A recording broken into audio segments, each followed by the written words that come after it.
Hi, I'm Ryan Szymanski, curator for Battleship New Jersey Museum and Memorial. We're down at one of the 5-inch magazines off of Broadway on 3rd deck, and I'm pretty sure we've taken you into this one before, but we found something to empty out of the space. Come on in, I'll tell you about the space again, and then we'll show you what we're putting back where it belongs. So it's pretty common when ships are decommissioned to consolidate all the loose stuff down to a couple of spaces. It tends to be done by division.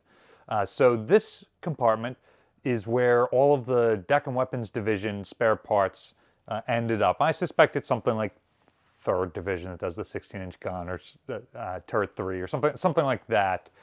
But we've got stuff from the ship's boats, and we've got some of the diagnostic tool equipment. We've got the J-davits for the Sea Whizzes.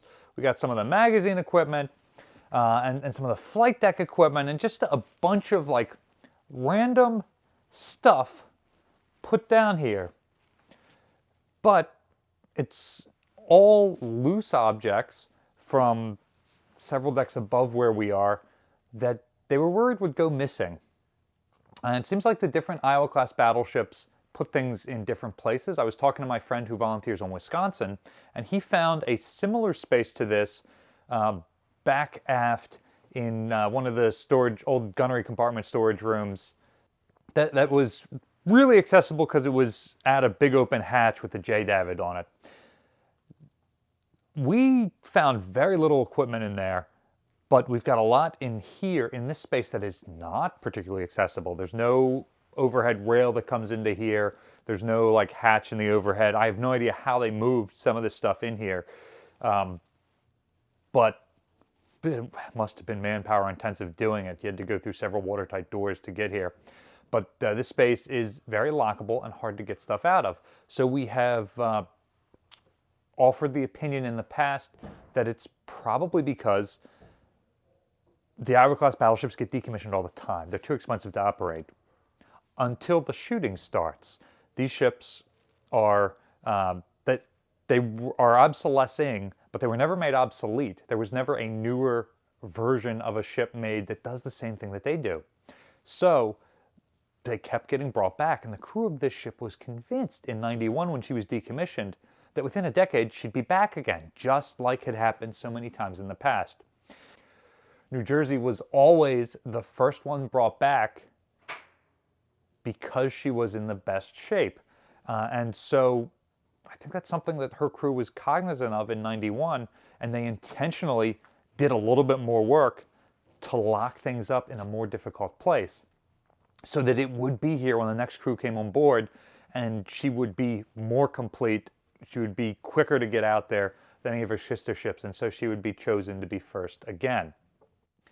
Anyway, all of that we've covered in other videos, so we're going to have a quick word from our sponsor here, and then we're going to come back to the point of today's video. Thanks to Magic Spoon, we've got even more variety now than ever before. In addition to the many types of cereal that they've had for the longest time, or the protein bars that have come out more recently, they're now adding granola to their repertoire. Remember, Magic Spoon fits a variety of diets. It's high protein, no sugar, and great for carb-conscious lifestyles. Magic Spoon's treats are crispy, crunchy, and airy without the chewy stickiness of a protein bar. The ideal protein on the go. And their brand new high-protein granola keeps the Magic Spoon promise. Remember that viewers of this channel have a special discount code, Battleship, to get $5 off online orders. There's a link down in the description you can click on to get that, or you can find Magic Spoon on Amazon and at your local grocery store. So we've got all this stuff down here. Some of it's too heavy for us to move out. Some of it's too buried back in the corner for us to get out. Some of it, we just don't know where it is, what it is, or where it goes. But we had a group of folks from NavAir who work up at Lakehurst, New Jersey, coming through on a tour, and they were telling us about some of the equipment that would have been back on the flight deck. And they looked at some of the blueprints we had for that space that their office had produced several decades ago before any of them worked there. And they were talking about, oh yeah, no, this, we still use this. This is the terminology. We don't use this anymore, but that's what it meant. And they were going through the various pieces of equipment that we still had and the stuff we were missing. And one of the things that they mentioned we were missing was one of our flight deck lineup lights. So this was back when we were up on the flight deck and we were looking at different mounting brackets that were empty and things like that. And quite frankly, there was one that I had never noticed before. We'll take you up and show that in a minute. But when we brought them down here, they were able to immediately identify one of the pieces which has been sitting in the same place since 1991 when the last crew brought it in, and tell us where it went. So today, we are going to put this piece back where it goes, and that's going to be us starting the empty out of this space to get this equipment back in place. And the piece is this thing right here, sitting right on top of the box, right inside the door. This actually slots into the side of the ship near the fantail at the flight deck, and we'll show you that in a minute. And like I could tell, it's yellow, it's got some lights on it, it's been oversprayed in gray, so, you know, everything on the ship is sprayed gray. But it's like traffic light with all the same color lens. I had no idea what it was for. But now, thanks to their expertise, we not only know what it's for, but where it goes. So we're going to grab this and head up 2 stories and aft 300 feet or so, and show you guys us putting this back in place. So now we are in the starboard side, all the way aft 40mm gun tub, or what was once that. And if you look over on the side here, you can see there's a bracket that projects out. It's one of those things that I had never noticed after all the years here. Even when we had the ship in dry dock, even when we were painting the freeboard and able to go down on the paint float, I'd never noticed it was there. But we brought those folks out from NavAir, and as they were looking around, they said, oh, one of the things we're looking for is where the lineup lights go. And it should be right around here. And sure enough, we find the bracket there. It's like, oh yeah, this is where one of those goes. Little did we know we were going to find it a little bit later on. So the lineup lights, when the helicopter's coming in the line up on the ship, particularly in darkness, those lights just go down the deck. And so these would be the beginning of it, down, down, down. Anyway, this is actually the second location for this on the ship. And check out this picture right here, which shows 2 of these mounted on the starboard side at one time. It's mounted on the starboard side because helicopters, the pilots are on the right-hand side, what American car drivers would consider the passenger seat, not the driver's seat. So it's more like the English rules. So they're offset on the right-hand side. It's right in front of the pilot, and he can see it much better. So Battleship New Jersey once had diagonal landing lights in the 1980s. So the helicopter would come in like this across the flight deck from the right side aft. And pilots didn't really love that. So by the time the other Iowas are commissioned, they're getting straight on landing lights, and New Jersey eventually gets retrofitted with the straight on landing lights, which is really interesting because our original lineup lights are still here diagonally, but our flight deck markings and the new, like, straight up the stern lights are still there.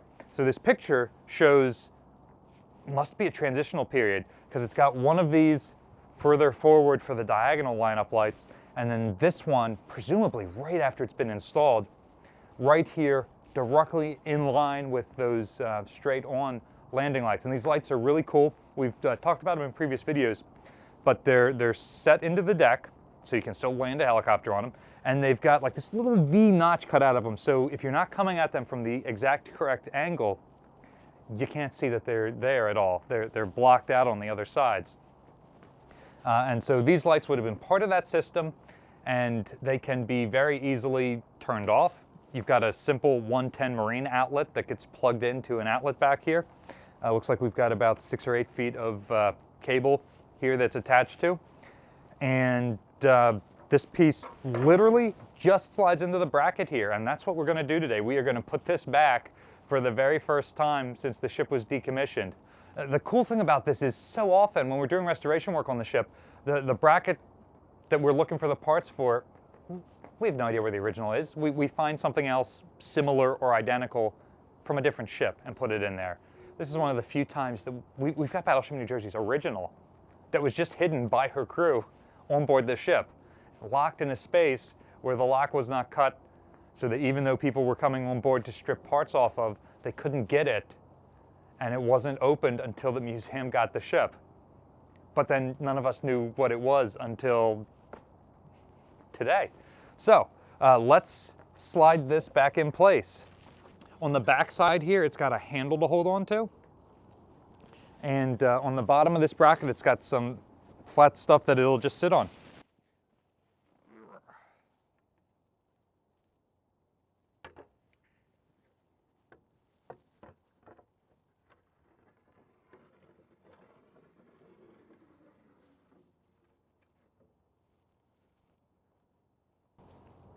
Perfect fit, just like a glove. Well, now that we've got this in place, we've got to find a helicopter to land on the ship. What's a missing piece of the ship that you hope we find next? I'm still hoping to get an RPV drone on board, but let us know what you think is important for telling the ship's story in the comment section down below. Battleship New Jersey receives operating support from the New Jersey Department of State, also from a number of other businesses and private individuals like yourselves. For today's video, we'd like to thank Magic Spoon for supporting us. Remember to check out the QR code down below, or go to their website, magicspoon.com/battleship, use the discount code BATTLESHIP. You can support us by liking, sharing, and subscribing so more people find out about the museum and our channel. Thanks for watching.